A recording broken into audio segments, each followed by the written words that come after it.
Hello, Whittier College students. I'm going to be bringing some awareness about students who work. Whittier College is a small private liberal arts college. Whittier has a population of 815 students. 50% of these students are in extracurricular activities.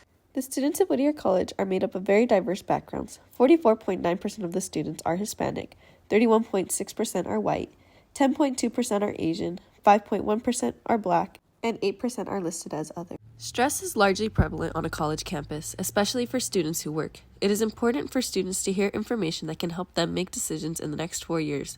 Students who do work have reported higher stress levels than those who do not. For our research, stress was our dependent variable, which we could define as a state of worry or mental tension.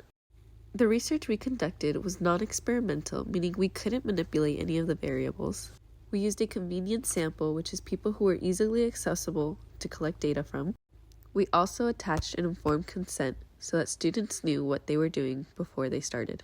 We also used quantitative research, which focuses on numerical data.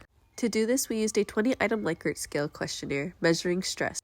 Our scale ranged from 1 to 6, with 6 equaling the highest agreement. As for the participants in our sample, we had 76.9% female and 23.1% male. Within that population, 13.2% were freshmen, 23.1% were sophomores, 36.3% were juniors, and 27.5% were seniors. The ages ranged from 18 to 36, most falling within 18 to 23. In research done by Lederer et al. In 2015, they found that work-school conflict was a significant predictor of negative psychological health. Not only that, but they also found that increased work hours tended to negatively affect sleep, which increased the possibility of feeling overwhelmed. We ran a one-way ANOVA to see if students who worked on or off campus reported higher levels of stress than those who did not. This was significant at p is less than 0.05. The results showed a significant difference between those who don't work and those who work off campus. The mean for the non-working students was 70.61 with a standard deviation of 17.02. The mean for students working off campus was 82.41 and the standard deviation was 13.2. This shows the large difference between the average stress levels of the groups. We also asked a qualitative question, which was, what are your 3 greatest sources of stress this semester? After creating a content analysis, we found that school, financials, social life, worrying about the future, and extracurriculars were their 5 main stressors.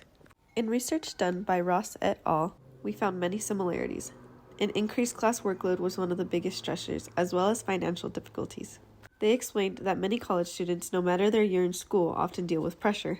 They explained that jobs outside of the university involve their own stress sources, such as evaluations by superiors and striving for goals, while at the same time, they are in college and subject to weekly tests, papers, which is often not seen by non-students.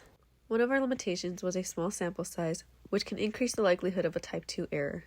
Another limitation was that it was non-experimental, so we could not manipulate any of the variables. We had to use what was available to us. For future research, I would recommend widening the sample maybe to even other colleges, as well as possibly looking at what stressors are actually beneficial to some people. So students, looking at all of this information can help you make some decisions later on to help you reduce stress. This can help lead to better grades and a lower risk of not finishing school. We know that financial strain is one of the biggest stressors, and looking at different options of work can definitely help reduce that stress.